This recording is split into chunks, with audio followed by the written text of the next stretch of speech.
Welcome back, everybody, to Rain on Your Parade with J-L Cauvin. I'm J-L Cauvin, here as always with my producer, Mike. Hello, Mike. Hi, everybody. Hi, JL. How you doing? I'm great. How are you doing today, Mike? Fabulous day. Okay, really that's not what I heard. But fabulous day. Good that you're being positive for everybody on the mic. I'm excited to be here in Williamsburg, Brooklyn. It's gotten a little chilly. It's gotten quite chilly, yes. And apparently all the hotties in Williamsburg have been scared off by the sub 50-degree temperatures. Now it's just a bunch of trolls and cretins walking around when I make my way here. We're also recording at the time of Art Basel, which means a lot of chicks, I think, are in Miami. Oh, is that like an OnlyFans convention? No, it's like a weird, dumb art thing. I know. Oh, okay. Just trying to be funny. Being facetious. I got it. Well, right. You know, it's a podcast. Well, that's why my career is where it is. Because obviously my humor doesn't work. If laughter is the best medicine, then I'm killing a lot of people. But I wanted to talk about a few things. Obviously, I want to promote. We're coming up on gift giving season. We are, yeah. And I think there's no better gift you can give than money to me. Yeah. Okay. And you can do that a variety of ways. If you like this show, you can join my Patreon, patreon.com/JL Cauvin.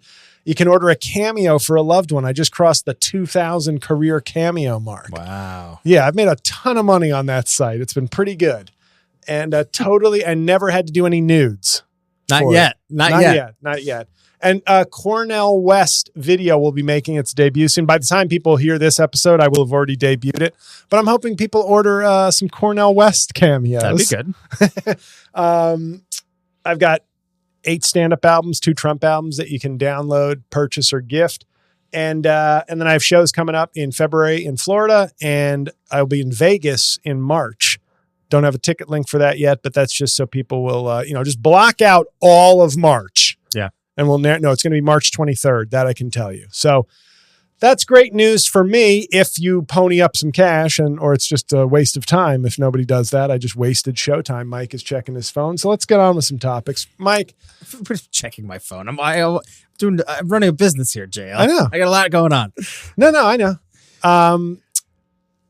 You're not watching the Golden Bachelor, or you didn't watch the Golden Bachelor, I should say. I followed the fact that it exists, but no, I did not watch it.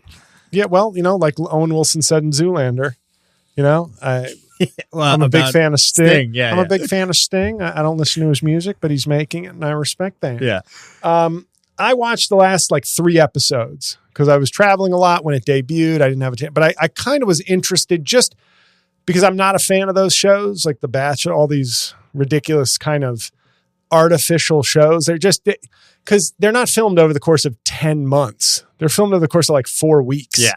So it's impossible to genuinely manufacture the kind of emotions without alcohol and unstable people. Yeah. But with older people, I was like, this is actually a chance potentially for, these are fully formed people, perhaps who've been married, who are widowed, divorced, who are looking for a final partner, not for another person to fuck or some clout. Yeah. And subsequent seasons of The Golden Bachelor are going to be rough because now the secret's out.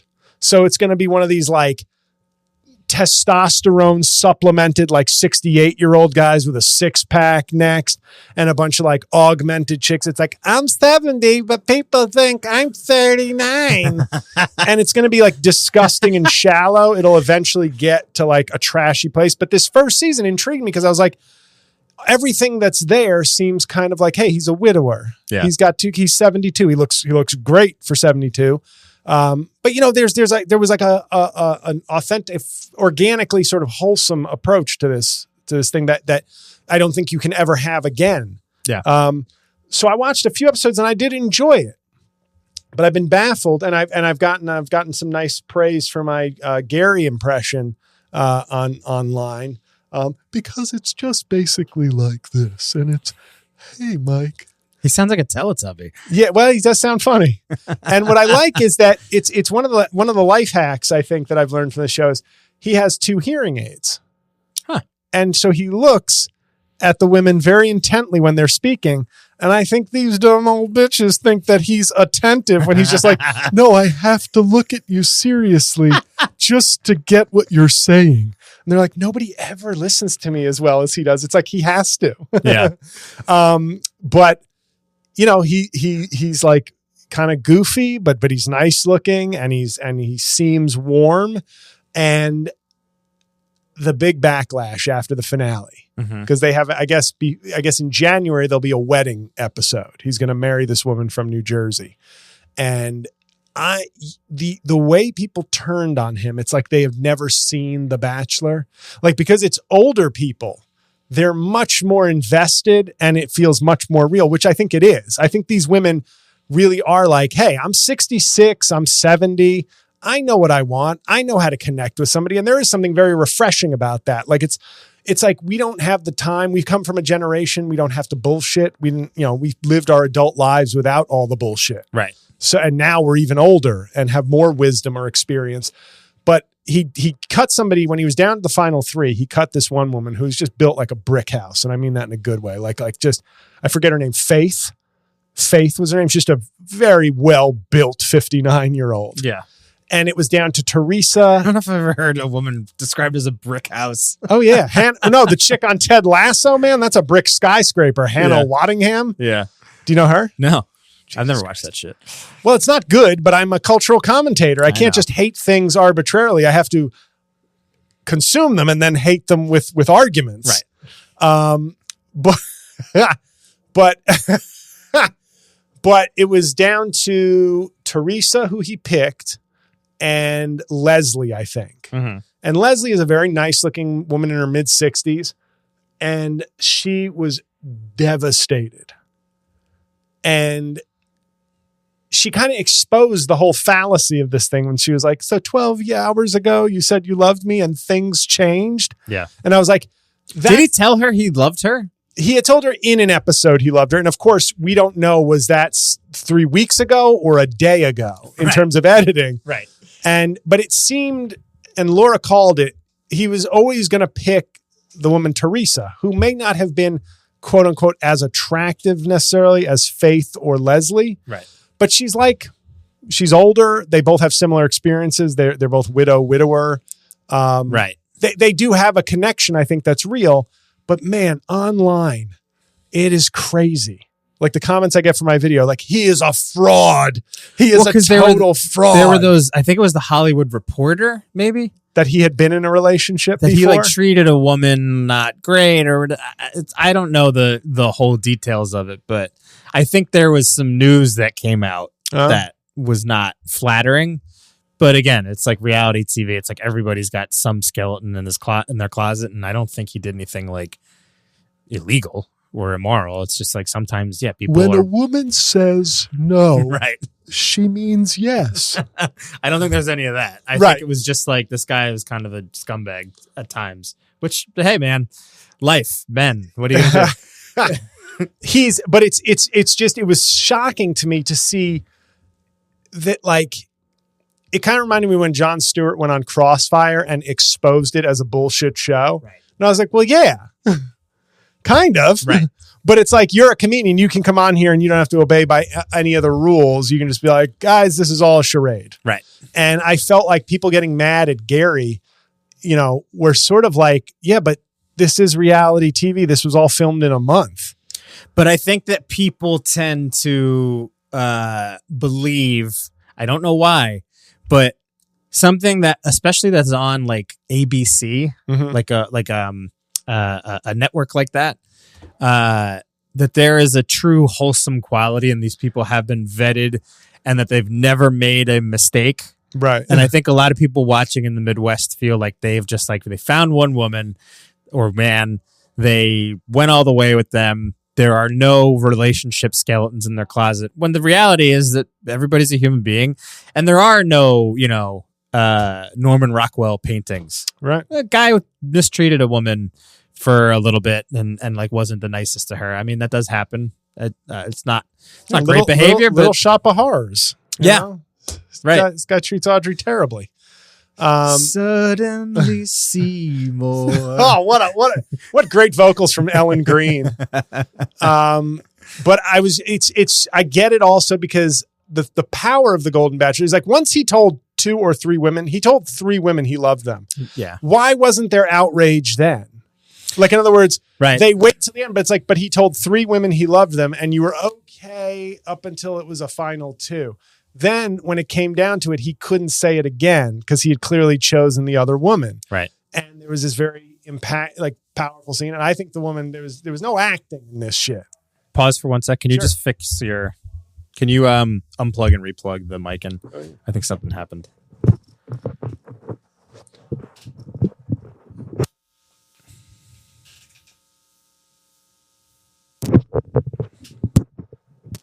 Hello? Yeah, you're back.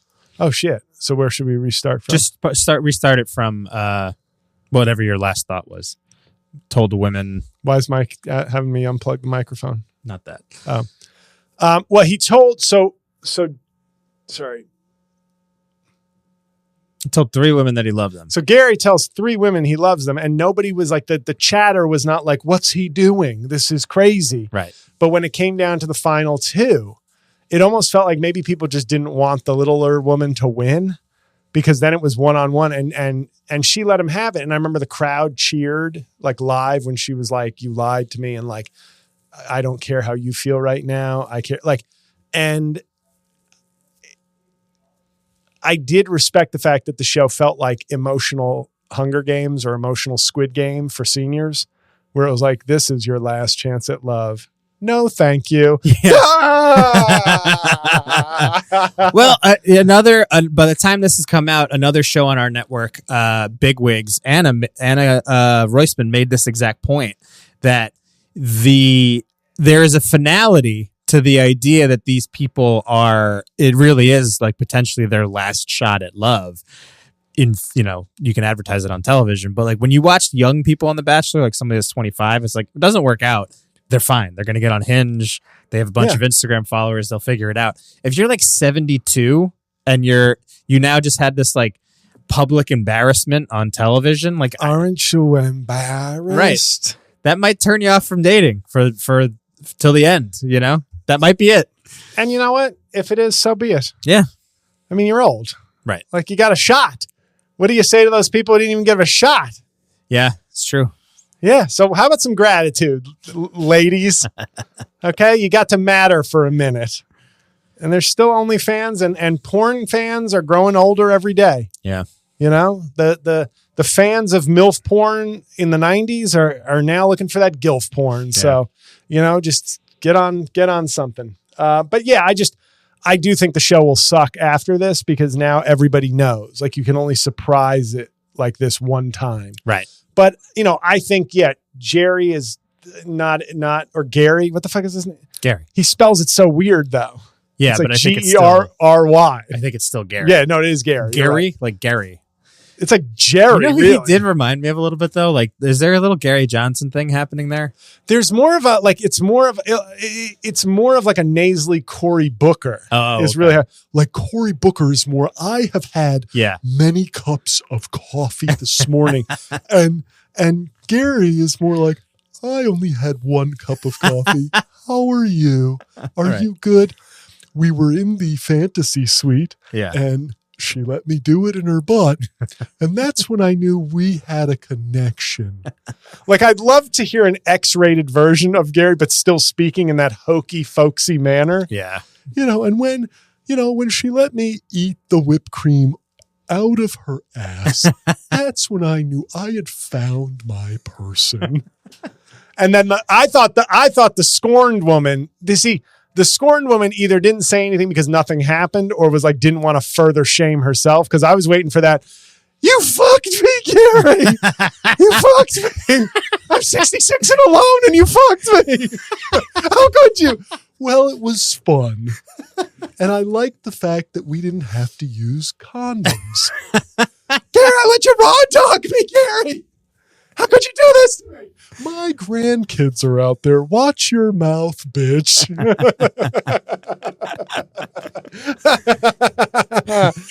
But I don't know that I'll ever watch it again. But I enjoyed what I saw of the first season, because I think, unlike, and I find Jesse Palmer hilarious, because I just kept looking at him and going, if the phrase handsome dummy were like in the dictionary, I think it'd be his picture, because there's something handsome but dumb about his face. It's the CTA. But not even that, but like kind of just like, like he's like a character from a movie, like the brainless jock. Not saying he's brainless, but that's how he looks. Yeah. But good for him. to, he's a backup quarterback. And now, like, that's the path I think Zach Wilson is maybe looking for. Maybe. Oh, God. Is Zach Wilson Mormon? Yes, but I don't think he is practicing. Okay. Yeah. Because he was a BYU guy, right? Yep. He looks the part. Yeah.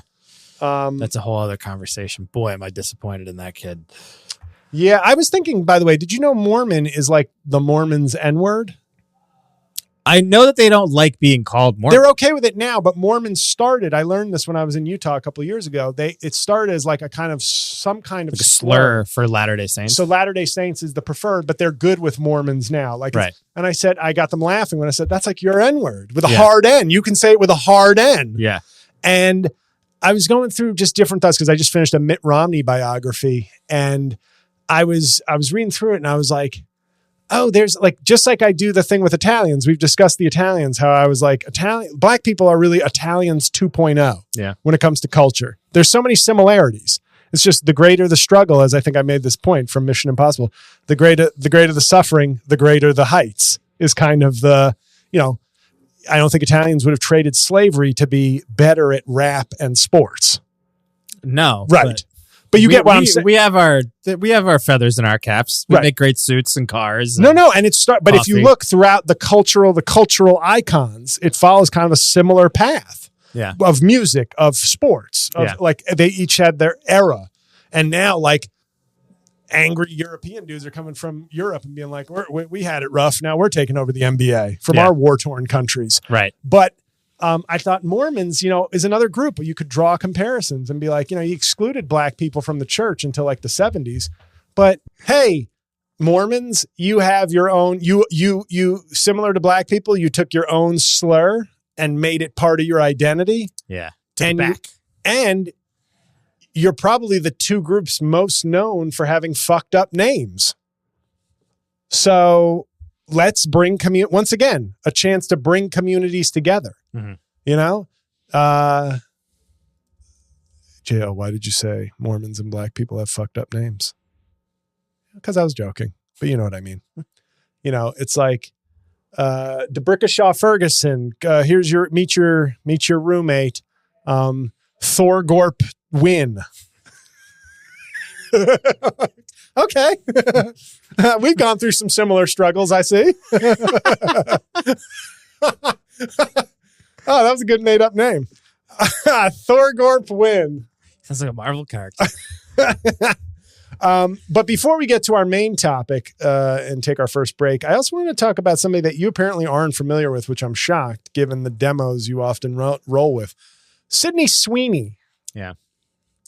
Sydney Sweeney, I asked the question. I don't think people got it on social media. I said, I didn't know Juilliard had a porn program, because she is an incredibly talented actress. I don't think she went to Juilliard, but she's an incredibly talented actress who is also all about the hardcore sex scenes.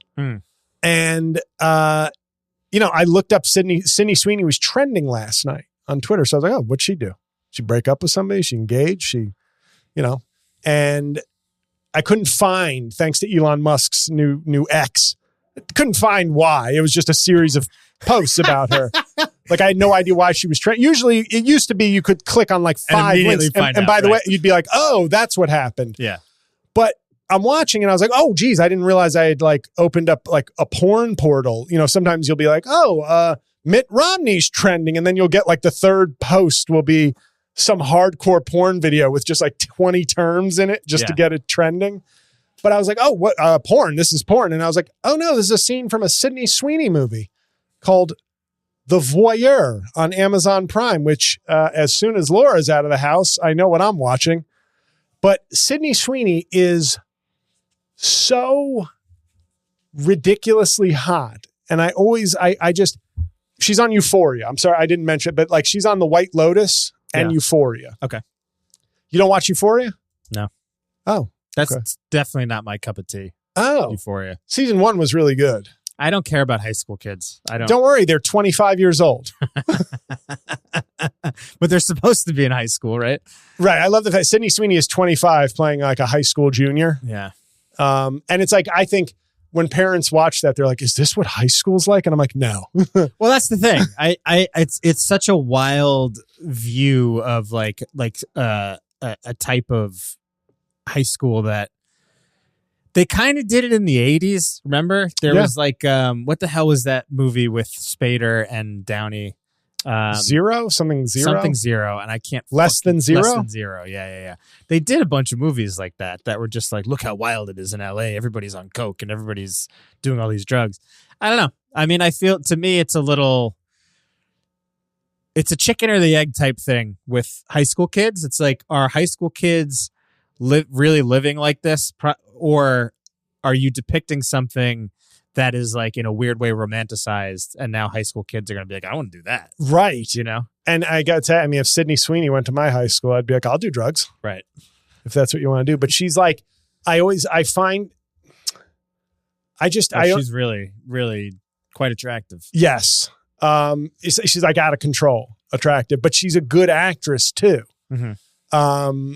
And not afraid to get I mean, the scene that came up, it took me like 30 seconds to realize, oh, that's just her in a movie. This isn't a porn clip that like invaded the site. But it's like hardcore. It's hardcore. Yeah. She is not afraid. And I laugh though, because I think Sam Levinson, who's Barry Levinson's son, he was apparently a big time drug addict, but now is as a high schooler, I think Euphoria is like loosely based on his life. And that's the thing. I feel like there's got to be some high schools where the druggies aren't hot. I went to one. Call me crazy, but I feel like the 4 models and porn stars that you go to high school with aren't all the druggies. Yeah. Some of them might actually be unattractive and weird. But Sam Levinson, I remember reading a quote from Sydney Sweeney where she was like, and he had some scenes in there that I wasn't comfortable with, and I said so, and he took them out. So I'm grateful for that. And I'm like, that's pimp shit. Where it's like you set it up. It's like, yeah, I'm gonna want this dude to fuck you in the ass, Sydney. And then I'm gonna want him to suck your titty. And then she's like, can we not do the ass fucking one, director? You know what, bitch? Fine. But he gets to double suck your titties. Oh, that's great. Thank you for hearing me. I feel so heard and seen on the set. Yeah. I was like, he is setting you up. Because there is something, that show is like, and it just wasn't, the first season was, I thought, outstanding. And then from there it got worse.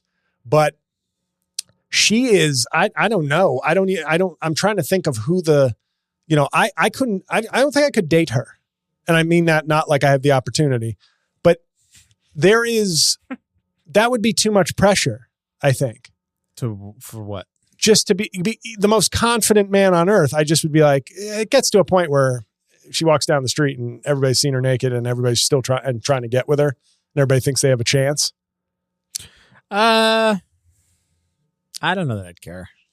I think I'd be all right with it. You'd want to have like a hot girlfriend that everybody's. No, it's of course, but it's not. I just think there is a level to it that is like, people, you say that and 6 months in, maybe you're still like, this is awesome. But then like one fight and you're like, she's probably at a fucking bar. Just everybody's, I just need one guy that's like into her and like, fuck. Yeah, maybe. I don't know. We should try. As part of the show. We'll both try to date her. I'll get a hall pass from Laura and we'll make an effort. Yeah. And we'll see. Either one of us. It's either one of us. If you do it, I'm happy for you. Thanks, man. But for the show, I'll do it. Okay. But yeah, Sydney Sweeney, if you go on X and just like, that's also got to be weird where like you look it up and it's like, oh, did she get an Emmy? No, it's just a hardcore sex scene that somebody just uploaded to Twitter and it's been retweeted like 1 million times. I'm sure that's got to be weird. But you also go into it knowing that like that's what it is now, you know? Yeah. I'm sure, as you said, I don't really know much about her. I just literally looked her up, and she's gorgeous. But, we're now at an age where it's like, these are children of the internet. They know how these things work, you know, like children of the porn, one might say. Yeah. Yeah, pun. Oh, okay. Well, guys, in no way did I just get a signal to do this, but why don't we take a quick break for the sponsors and we'll be right back.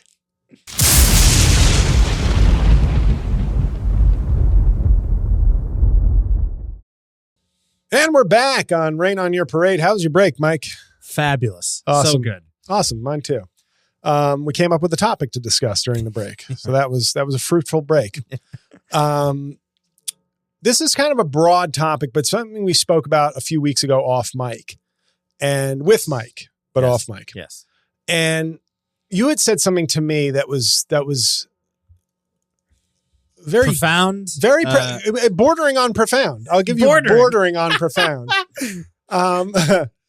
Which was I was mentioning like the how we were talking about comedy specials and how the art doesn't in specifically in stand up, but I think this really applies broadly to our culture, where it was specials don't matter anymore. It was me talking about, I think, Ralph Barbosa, where I was like, it's a good special, but specials used to be like when you arrived, not a stop on your way to greater fame and fortune as a comedian. It was sort of like a stamp of approval. You had made it. And you said to me something about like, now that doesn't matter. And then you said, because people like me and other podcasters, because you have to flood social media sites with your content. Right. You want somebody to listen to your podcast? Well, they can listen to it, or they can see a clip of you on 4 different sites and go, interesting. Maybe I'll listen. Things like that. And you said to me, one day we're going to get to a place where the tools that people have, everybody will be able to do what I can do. And they'll be able to do what you can do. Come on. Make it sound profound. No. Well, I think I made it profound with my next statement. Like I took your step and then made it profound. Of course you did, J.L. But you said when somebody can do what I can do, and can game the algorithm. Everybody knows how to game the algorithm. We'll just have this like flood of content. And I said, right, we're going to have 6 billion people filming themselves and no one watching. Exactly. And you gave me the prose, I gave you the poetry. And I really thought about that like that week, because I'm always prone to thinking depressingly about things. Yeah, as am I. And that was a very depressing thought, where it was like, are we reaching, people use the term like peak TV, or with AI, the singularity. These are things that people talk about. Are we reaching the end of culture? And I remember Bo Burnham prophetically said in 2015 during a special, he goes, I was watching the TV the other night and I saw celebrity lip syncing.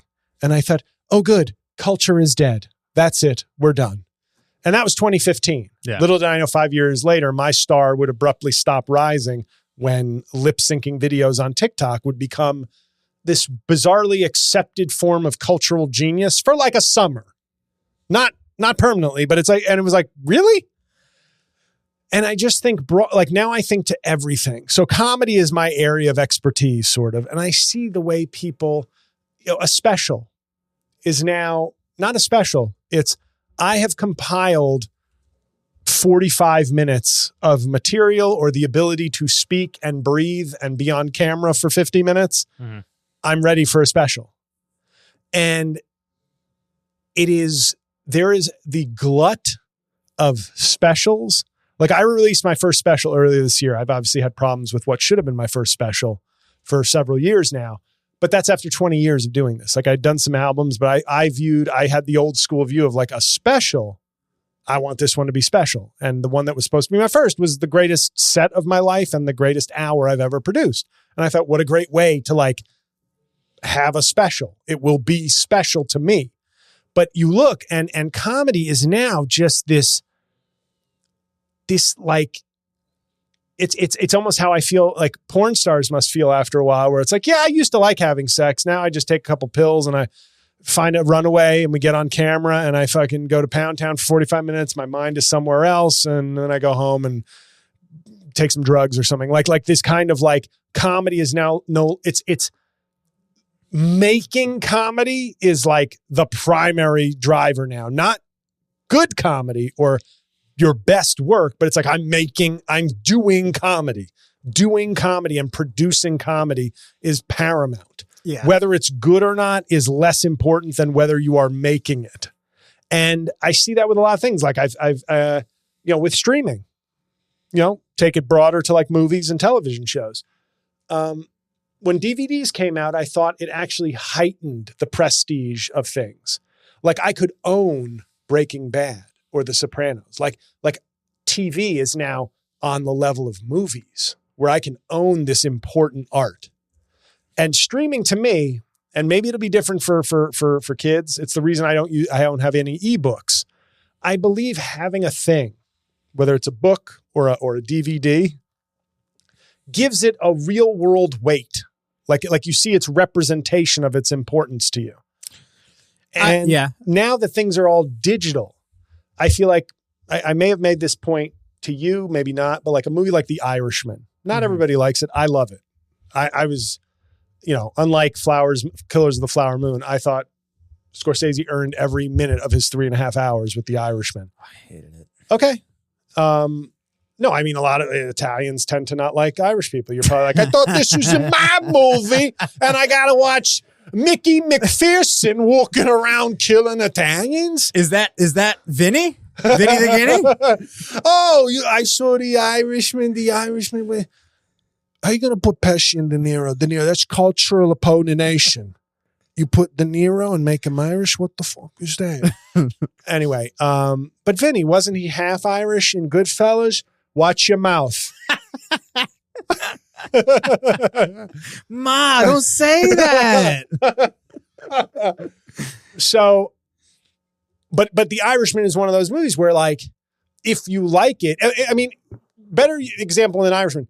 If Goodfellas came out today, that's a better example. I mean, if we take the classics of the past, Godfather, Goodfellas, whatever you think, Amadeus, On the Waterfront, and just make them, Amazon streaming, On the Waterfront, this new movie with Marlon Brando. Oh, cool, I'll watch that. Yeah.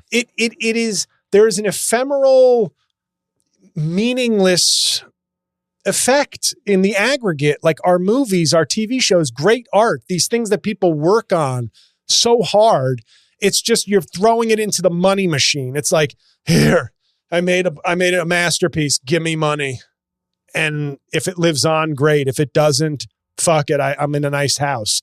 And I just feel like, I try to think. That might not even be the case for much longer. Right. That you're in a nice house.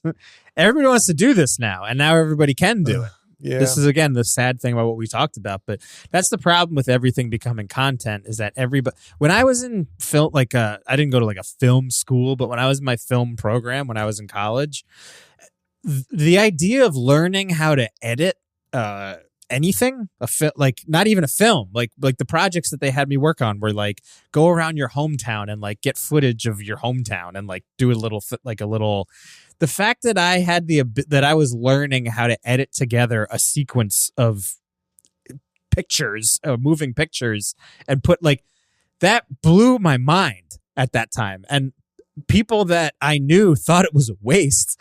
Like my parents are like, "What are you really you're gonna become an editor? Like, what are you gonna do?" Well, with your all this iPhone stuff? showed them. Well, that's the thing. You just get to a point now where it's like, that was 15 years ago. Yeah, like 15 years ago, and now every college kid can do it, whether they're in a film program. Like film program, be damned. It means nothing. Like you just come out of the womb these days knowing how to edit together TikTok videos, so it's not as special. But you know what people can't do? Fix the sink. Have you seen that South Park? Yes, how good is that? Really how fucking good was that? The Panderverse. They're getting rich. On the handymen are like Bezos and Musk at the end of it. Funny. And I wish, I'm at the point in my life where if I could become like a plumber or something, I'm kind of like, I don't know, why not? Other than that ingrained thought of like, but I went to law school. I need to do this. And I'm like, but these law jobs aren't floating around anymore. These good law jobs, like at 44 with mediocre experience. It's not like I'm going to all of a sudden be a fucking partner at a law firm in 10 years. Right. But what you just brought up, and I think the mythology and the bullshit that we get fed is now that people can make the technical things quicker, you'd think there would be more of an emphasis on true artistry and true genius. That's the problem. We have simplified the process, but are not heightening or raising the importance of originality and craft and skill and artistic vision or whatever. Not that everything has to be high and mighty. Like I saw the Adam Sandler animated movie. You know, Adam Sandler is kind of a very working man's funny guy. But I loved his animated movie. I think it was called Leo. Yeah. I loved it. Him and Bill Burr. Yeah. So it's not like you can, I'm not saying everything. I'm not talking, when I say high-minded or artistry, I'm not necessarily saying this has to be, a Kubrick masterpiece. No, but how about something we were talking before we turned the mics on? So, how about something with a beginning, middle, and an end? Can we even get there? And we've talked about this in the past. It's like, how many pilots have you seen where you're like, great pilot, and then the rest of the show, it's just like, what the fuck is this? Right. What are we watching? We've reversed, like we talked about last week. We've reversed, or a few weeks ago, I should say. Yeah. Based on, but we've reversed the order, which is like, we used to have patience to let art develop. Right. Hey, Seinfeld first season, not that great. Well, fuck it. No. Then we would have been deprived the genius of Larry David. Yep. And a great all-time great show. Yep. Friends, similar thing. Like, hey, okay, yeah, the pilot was like, had its kernels of potential and greatness, but it was not a great pilot, in my opinion. But there was patience. There was an expectation that art takes time. We've reversed it, which is now catch them in 10 minutes or fuck off. Yeah. And that's not a way to make great work. And I think whatever the case, it goes across the board. I found it funny and ironic that, like, I know the Britney Spears book is a runaway bestseller, and I understand she was a very popular, influential figure. You know, just because she's more modern, I think she's one of the most influential artists in music history in terms of pop culture music. She made it okay to lust for 16-year-olds. And when I say that, I don't... Profound in and of itself. I honestly, even though that is a joke, I also don't mean it as a joke. It was this, like, naughty, like, she mainstreamed the kind of, like, she was underage in a schoolgirl outfit, and everybody, like, granted, I was in college, you know, but hey, I could have been Josh Giddied if I had met her. But her book is number one, and very telling. Barbara Streisand's number two. And I think that's very telling that, like, an iconic artist and the kind of pop culture, guilty pleasure kind of thing is above her. Dude, but the other thing that I think really, this might be my snobby take on it.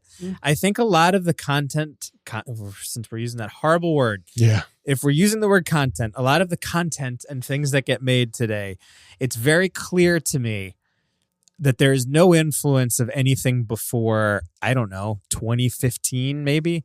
People do not watch, and listen, objectively, if you go and watch a movie from the 50s or the 60s, really anything from, like, probably the late 40s to the 80s, the 90s even, there's so much talent. You had to be so talented to be in a movie. I watched Funny Face recently, which Aubrey Hepburn, Fred Astaire. Mm-hmm. Aubrey Hepburn is, like, doing ballet and doing full dance scenes in this, like, really wonderfully, beautifully shot classic film. You ever see Singing in the Rain? Of course. Amazing. Singing in the Rain is actually funny. It's a great movie. Like, it holds up. Yeah. I think it holds. And it's got a lot of substance to it. It's about something, even though it's like a frivolous musical. It's no. Singing in the Rain is a legitimate, great movie. Yeah. And it's well, but before I even go there, do you know anything about, like, how they made that movie, JL? Do you know, like,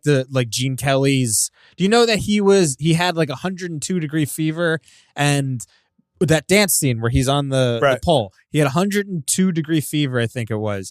And he's doing this dance. And by the time, because there's so much water coming down on him, he was doing that dance with an extra 20 pounds of water in the suit. Wow. While he had 102-degree fever, doing this just, like, perfect choreography that I'm pretty sure he choreographed. Yeah, well, The Rock wakes up at 4 a.m. every day to lift weights, bro. Right. But it's just like, you really put it in perspective, the type of care that went into these movies and the type of, what people wanted to do. I think a lot of it is consumer based. You were able to sell a musical like that to an audience in the 50s, but I don't think people give themselves the chance to be influenced by something that's that old. And that's a problem because, like, when we talked about Matt Rife a few weeks ago, I'd be shocked to find out that Matt Rife had comedic influences that were like Bob Newhart or you know what I mean? Wouldn't that stun you? I'm not saying everybody needs to like Bob Newhart. No, I'm just saying who is this guy influenced by? No, his three influences I can tell you are Dane Cook, Dave Chappelle, and the cool black kid he went to high school with. Right. You get my point? Like, it's just kind of like, and there's a lot of structure in a lot of those older pieces of work, at least like in the art that I care about, which used to be stand up, but music. And I mean, dude, how can you be, I just saw Maestro as it was in theaters. He's, this is a guy that's a composer. Even in the 50s, he's influenced by Beethoven. Right. You know what I mean? Like, there's the classic talents and the classic work of arts should always be something that people go back to. And I don't think that is happening at all these days, Yep. When I started, when I was just getting into comedy, I actually thought it was my obligation. Not that I was trying to copy anybody. To carry the torch? I bought like an 8-album anthology of Richard Pryor's. Great, yeah. Because I was just like, this is something I want to take seriously. Yes. I'm not looking to copy him. But he is a great. So why wouldn't I listen? Now, I never took a stand-up class. I didn't want to learn that way, but I wanted to hear, I bought a Jeff Foxworthy album because I was just like, well, he's successful. Soak it all in. Right. And I could appreciate what Jeff Foxworthy did in his space. It wasn't going to be a style I emulated, but I could see, okay, but I'm seeing different types of successful, skilled comedians. Even if I don't think they're funny, there's a skill. Like Sebastian Maniscalco can be, because he's so popular now, going to be very divisive. Right. I'm a fan. Not of every word out of his mouth, but I am a fan. Overall. And he is, And I forget who wrote kind of a critical piece about him when that movie came out with De Niro that got panned. Yeah. But they said something about him and they said, there are very few comedians, and they meant it as a backhanded compliment. They were like, there are very few comedians who are better at performing stand-up comedy than Sebastian Maniscalco. Like, in other words, he'd perfected the performance of like he knew his audience. He knew what beats to hit. And you know what? In a technical way, there is value to that, even if you're not a fan of his. There's value to somebody being good at what they do. And so I bought, like I said, I bought a bunch of different albums because I was just like, I just want to hear all the people who are good and successful, hear what they do. And I learned from Richard Pryor. Chris Rock has been my all-time favorite. But when I heard Richard Pryor's bit about going to visit a penitentiary, how love it. And I said, oh, that's the God, we got penitentiaries. We got a free black man, we got a free, and then I went to the penitentiary. What do you think they'd do to us if we were here, Rich? I said, fuck us. That was like the father of Chris Rock's toss salad. Yes. Bit. Yeah, like I could hear the direct lineage. Not thinking Chris Rock's a thief, because he wouldn't be so stupid to so direct. But he might have been inspired by that. It might have been back of his head. And you get a new generation, a new iconic bit from that.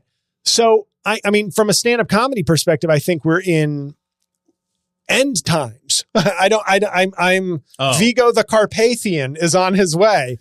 And because my issue with stand-up right now, and I think very highly of my own stand-up, and I think regardless of where my career has ended up or will end up, I feel I have done it in the exact right way. Not maybe networking, socializing, doing that, but as far as writing, performing, pushing boundaries, trying to find my voice, trying to expand my skill set, I think I've done it the right way. And there's many people who've done it the right way. But in this era where new people are coming in and they're viewing comedy, I think partly as a pathway to fame, a pathway. I always said to people, I said, if I ever get as good at comedy as I want to be, I think fame or money will come from that. But I am not seeking those things because I want to get money from being as good as I can be, not from a shortcut or doing something I don't want to do, but taking it because it's the money path. I think that ethic there's a lot of new jacks who are TikTok is their manager, their life coach. Yeah. They are obeying whatever the TikTok out, and that is not the path to good art. That is, I mean, I've made this joke before, but other professions who still care about the art are like, we don't want AI. We care about the work. And comedians are like, oh no, AI, you're not needed here. We will do exactly what the algorithm wants. There's no job here for you because we will sell out in an instant. Look, I already sold out. I'm doing AI. What do you want me to do?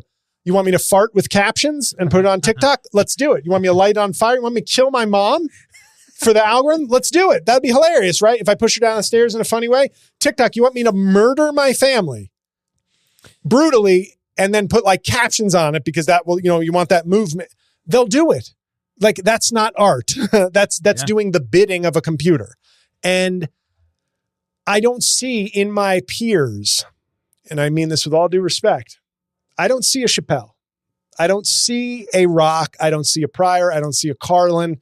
It's like if you looked at the NBA and saw no evolution to the game. It's like, well, we had post-Jordan era. We had Bill Russell and Will Chamberlain. We had Bird Magic. We had Jordan. We had LeBron and Kobe. And then if I told you, and the new best player is DeMar DeRozan, you'd be like, what the fuck happened? Who's Gerald Wallace is leading the league in scoring? Wait, no. Who's the next GOAT? Trae Young. Right. You'd be like, what? What happened? Why isn't the game growing anymore?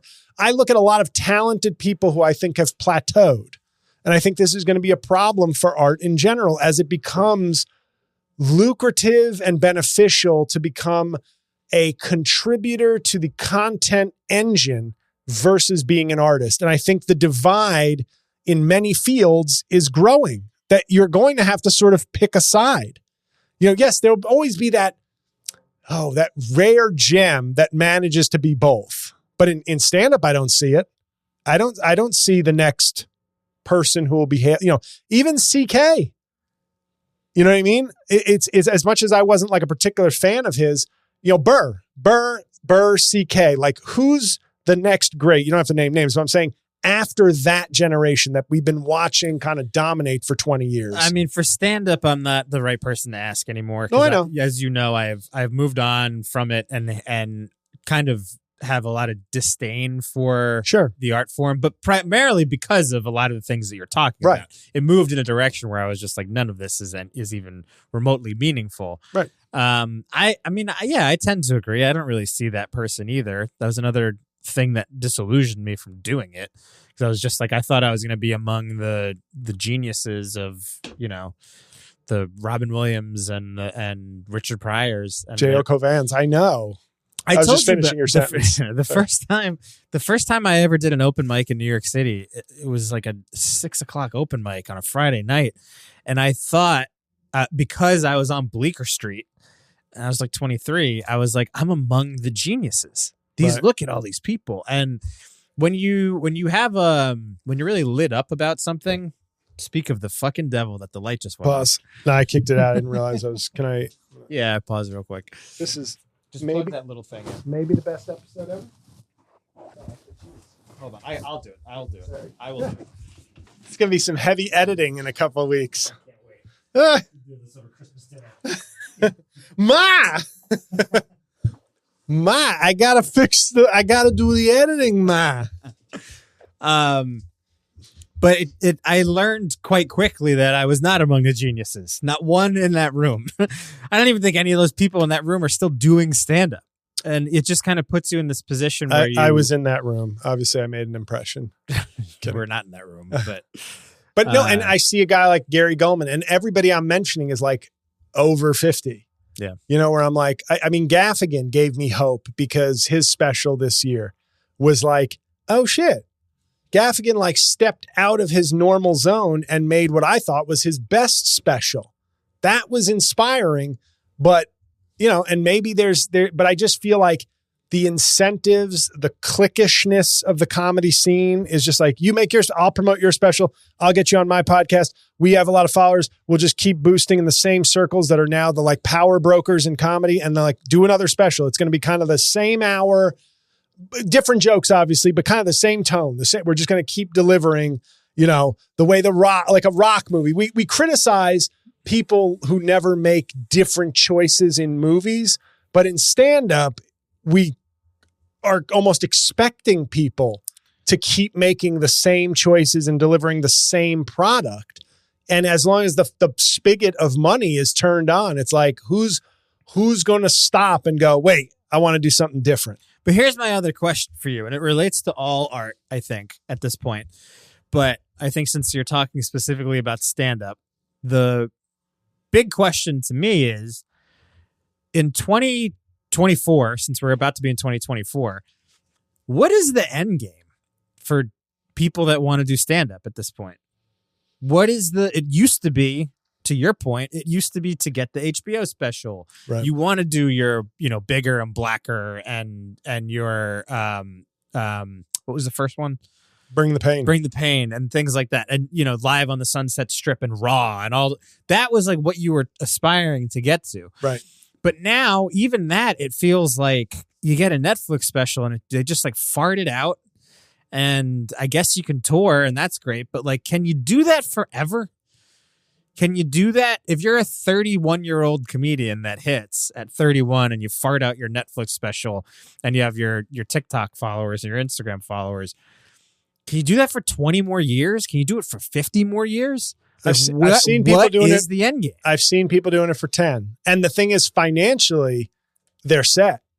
Some of those people. For good? I mean, if you've made, to be honest, if you've made $10 million before you're 40, cumulatively, you are good. If you want to in other words, if you want to keep acquiring properties and, I guess. But I mean, But are comedians famously great business people who can grow wealth? But I don't know, to be honest, I don't know that we've seen it like this where like even me, take me as a low level example. I made more money in 2020 from comedy than I've ever made in a 2-year period in my life. And that includes working at law firms. Because there was just this opportunity for me through social media, through Cameo, through other things, private work. And I had my moment and I made a lot of money. And my moment has been dwarfed by other peers of mine who consistently get to, so I don't know that we've seen this many people able to make 7 figures. And I don't mean that like there's 1,000 of them, but imagine if I told you they were like, yeah, probably like 60 comics maybe, or who made 7 figures. That's an incredible amount. I don't think we've ever seen that. But the flip side of that is it's taking away one of the things about comedians, the struggle. And I don't mean you have to be a starving artist, but it takes away something that used to be ingrained in creating good art. Like I'm sure there's a quote somewhere of like comfort is the enemy of good art or some bullshit like that. But it's a cliche because it's a little bit true. And I think we've reached a point now where it's just like, yep, I like that guy and he's going to keep delivering good jokes, but he's never, I brought up Gary. He hasn't posted in 3 weeks. Right. And it's, it just makes me wonder, and you can go across the board, like Broadway shows. We talked about it on the climate change episode. Broadway shows, people are making hard life choices, I think. That would be my guess, where it's like, I can create the next great play and it will be at a upstate New York theater festival and I will break even for this great work. Or I can do My Cousin Vinny, the musical, and get a 6-figure paycheck. Oh, Ma, what's a youth? What's a youth? What's a youth? My girlfriend's hot and she knows fucking cars. Dum, dum, dum, dum. Right? The judge is mean. The judge is tall. He looks like the guy from the Munsters, y'all. And, so yeah. My biological clock is ticking. My biological clock is ticking. What do you mean? I mean, I want to fucking have a baby, you dumb guinea. Yeah. You've got a real choice. And I feel like comedy's not there are no comedians making that choice. Pause attraction. Pause attraction. It's a bullshit question. Pause attraction. So So my thing is, you can see like an evolution. I feel like stand-up comedy, maybe because it's the least artsy of the arts, was the first to just go commerce. We're money, get money, appease the algorithms, get paid, because we've been the most starving, the most shitty group of artists. We're going to be the first to just go, give me that check. Give me the blue pill. Yeah. Like in the Matrix, comics would be the ones going, give me the blue pill. Let me taste the steak. I'll go back to sleep. Oh, yeah. Whereas Broadway musicals and things like that are in like a middle stage where it's like you still have an opportunity to make good work, but the stuff that's selling, the stuff that can give you the career, you really have to make a choice most of the time. Unless, Lin-Manuel Miranda, there's one Lin-Manuel Miranda. There's not 50 of them walking around going, I've got an original work too. Right. Let's make it. And you keep going up the line. And I think, still in film, there's plenty of opportunities to make independent, good films. But I think the devices, the media of film and TV are the enemies in their case, because it's the digitizing of everything that's making it less important. There are still people with access, desire, and skills to make meaningful work.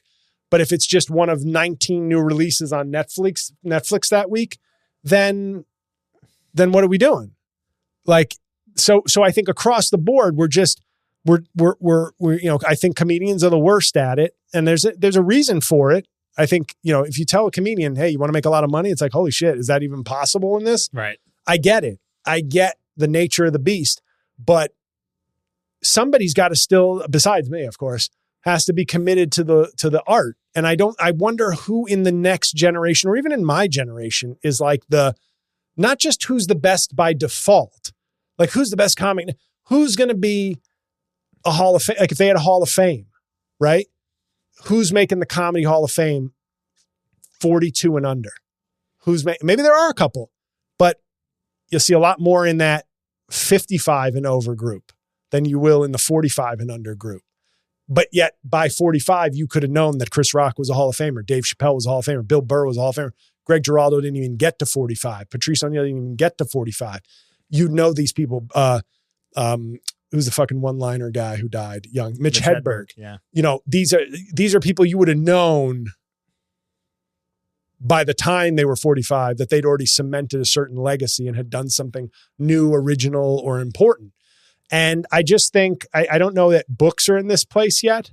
I just don't think we read. I think when it comes to books, we have a culture that doesn't read as much. So like everywhere there is art, we've got some flaw in the system is destroying. So people don't read as much. That's terrible for society. Plays, which will win out. Commerce will win out. Comedy already is sold out. It's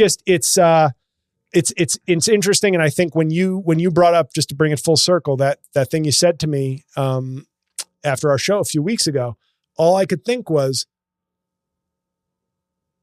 is this the end?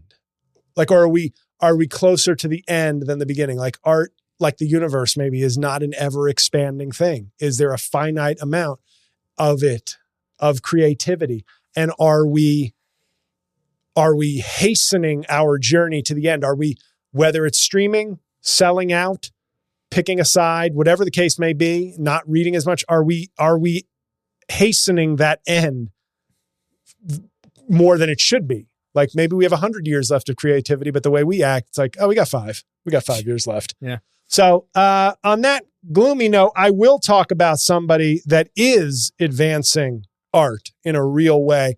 I'm going to review Jim Breuer's new YouTube special in the comedy section, along with the punchdown of the week. So one last break. Thanks for listening. See you in a minute.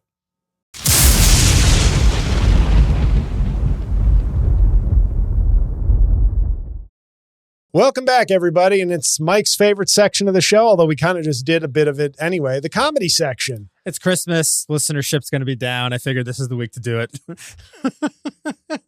Wow. Well, prove them wrong, everybody. Share this with a friend. Let's make this the most watched and listened episode yet. Prove that art and culture are not dead. But I decided to give Scott Pelley the week off. He wanted to be with his family for Christmas. So I'm going to do the punchdown of the week. And boy, oh boy, This one was fun. I posted today, this is obviously from a little while ago when you're listening to this, but I posted today a video of Donald Trump being mad that Taylor Swift won Times Person of the Year today. So somebody wrote to me, "You can do better. Find the words he hates, comma, dislikes. Pronounce them like you did stop. Dirty, disgusting." I said disgusting because they misspelled disgusting. Disgusting with a C as opposed to a G. But needs to be said. Dirty, disgusting, but needs to be said. And the person had another comment that was misspelled also. And their name is Trojan Pussy on YouTube. So obviously I usually dismiss comments that annoy me, but when somebody with the weight and importance of Trojan Pussy, naturally, is that sounds like a way to describe a trans person. Yeah. Like a Trojan pussy, like you thought, or like a trans man. It's like you thought I had a dick. Yeah. But in fact, this is simply a Trojan pussy. But thank you for the feedback. You can do better. Well, you certainly can too, because your spelling is atrocious. But I just gave him a thumbs down. I didn't reply. I think that's growth. My goal for 2024 is to be kinder to people online and meaner in person, though, just to balance it out. So, and then let's talk about the special of the week.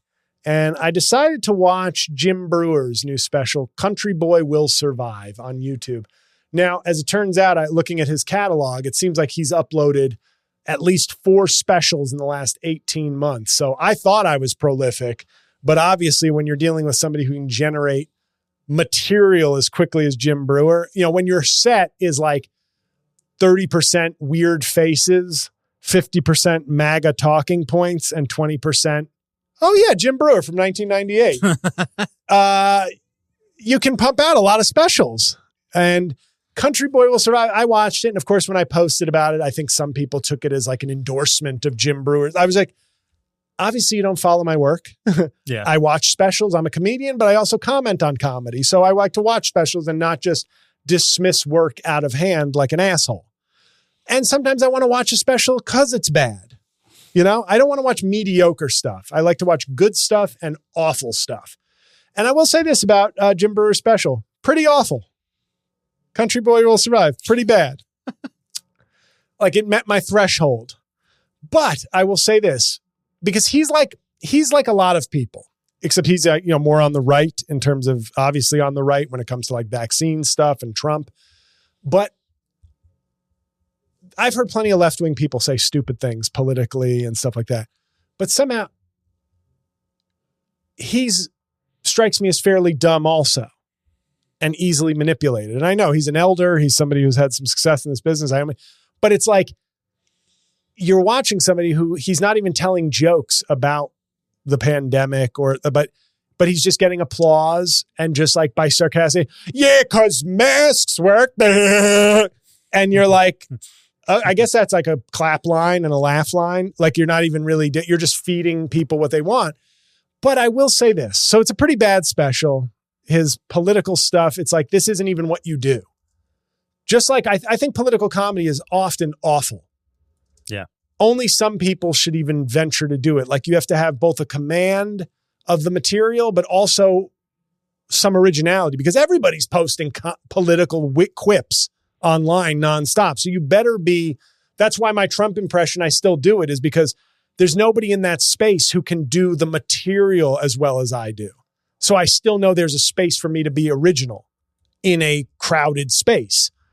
But Jim Breuer is like, there are ways to be funny. Like I will say this, he did a bit at Pastor Greg Locke's church. This guy is an absolute menace in Tennessee. Google him when I leave. You'll get a great, you cannot be a Democrat and a Christian. And wow. Oh no. And I don't even believe him. That's the creepy thing. He will just be walking around stage. He goes, I'm not going to listen to no Democrats, baby butchering, Bible burning. Like he's good with a word, but he's like a villain. Yeah. He's not even like a pastor. He's just like, they gave me a microphone and I'm going to talk some shit. But Jim Breuer did a show at his church. Just some good family-friendly entertainment, Jim Breuer. And he did a bit like a week after the guy on the Bills almost died on the field. And Jim Breuer got up there and said, "Oh, yeah, but no, the vaccine's totally safe. Let's go back and see what's going on in the NFL." And then he just face planted himself on stage. And I thought, being as objective as possible, funny. It's gross. It's not funny, but like his crowd was dying. But what does that mean? No, because their shared knowledge is that, well, we all know Darvin Hamlin was vaccinated. And that's why he had this cardio issue. I'm sorry, Darvin Ham was a basketball player. Yes. And now coach of the Lakers. You know who I'm talking about. Yes.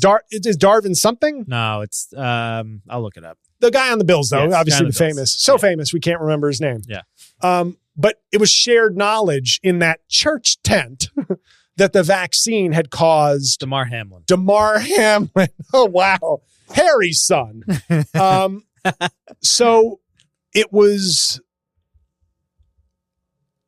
in an objective way, he knew his audience.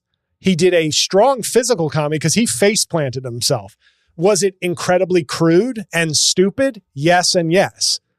But most of his material on these current event situations, it reeks of a simplicity and an ignorance that only could be enjoyed by people who are there not for good comedy, but for confirmation of their ignorant views on things. So that said, the special was an hour and 17 minutes. Yes, Jim Breuer's fourth special in 18 months was almost an hour and a half. And he looks terrible. When I say terrible, it's like he's still kind of the messy guy, but messy and like mid-50s starts to look real bad.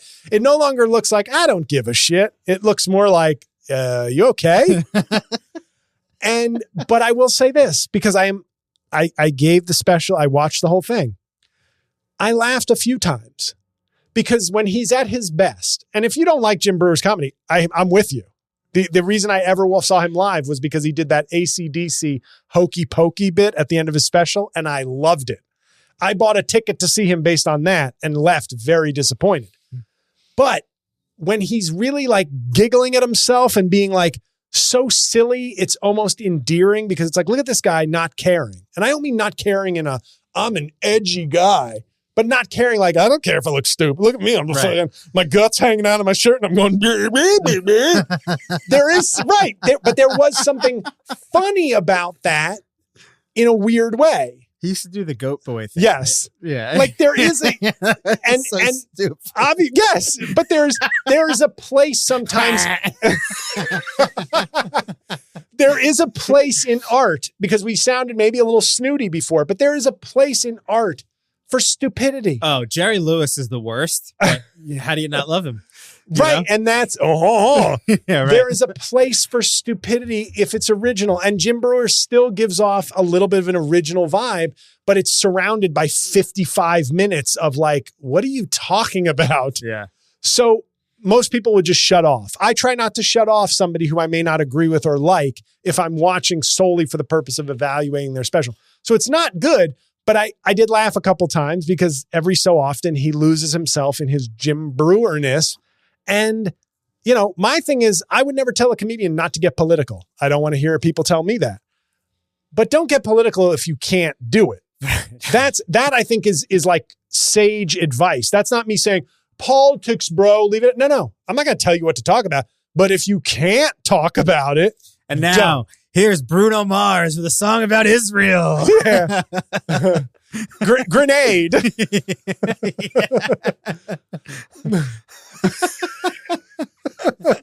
Oh, man. I've been blown up to heaven. Oh. Anyway, great song. But one last note. That's my review. But if you like, I'm sometimes want people to watch what I watched. Just to have feedback. Like, yes, I'm telling you not to watch it, but sometimes I like comedy so much that sometimes I just want to watch something just to see, like we were talking about before. It doesn't have to be my cup of tea, but I still like to see what's out there. Yeah. I still like to consume comedy and I'm less and less impressed because there's just more and more like anybody doing it now. There is no gatekeeper, but like maybe we need a gatekeeper. Much like Richard Pryor said, thank God we have a penitentiary. I think we're going to get to a point with comedy and art. Thank God we had gatekeepers. God, we got penitentiaries. And the only other thing I would say is I'm glad Sydney Sweeney never dated Pete Davidson. Not yet. I don't think it's going to happen. She's too good an artist. Pete Davidson, Kate Beckinsale, you can have Pete Davidson. She's attractive, but she fucked Matt Rife. She was dating I heard Matt she Rife. was linked to Matt Rife as well. Yeah. It almost makes me go like, damn, it is hard out here for older women in Hollywood. Matt Rife and Pete Davidson, man, Underworld didn't suck that much. Well, it's debatable. No, I mean one of them, but both of them? Is that, well, she did do like 4. All right. Well, okay. Maybe that's just called justice. Anyway, guys, on that note, on behalf of Mike, can I speak on your behalf? I think it depends. Just holiday wishes. Oh, sure. Okay. Free Palestine on behalf of Mike and on behalf of me. Happy holidays, whatever holiday you celebrate. And by that, I mean Christmas. But yes, thank you for listening, for watching. I hope you share this with a friend. Like I said, lots of ways to get other material from me in this holiday season. But I hope you had a great Hanukkah. Have a great Christmas. Have a great Kwanzaa. Happy New Year. We'll see you on Rain on Your Parade in 2024. Ho, ho, ho.